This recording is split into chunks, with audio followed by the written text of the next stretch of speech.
একই মাছ মরে গেছে তুলে দিয়েছে আর কিছু না। ওটা কত? এটার দাম কম 180 টাকা, এদিকে আছে 180 টাকা। জ্যান্তগুলোর দাম 200 টাকা। এটা 180, এটা 200, এটা 200 আর বাকি 180। ওগুলো 180। তা ওটা আবার ই হবে না তো? মাছ গ্যারান্টি দাদা, সব দেশি মাছ, মাছ দেশি। ছোটো থেকে তোলো না একটা।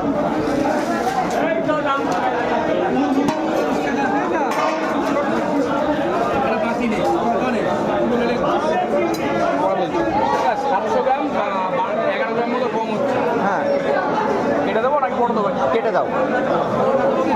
কেটে দেয় 700 গ্রামের দাম ধর 180 টাকা করে দাও। 26 টাকা।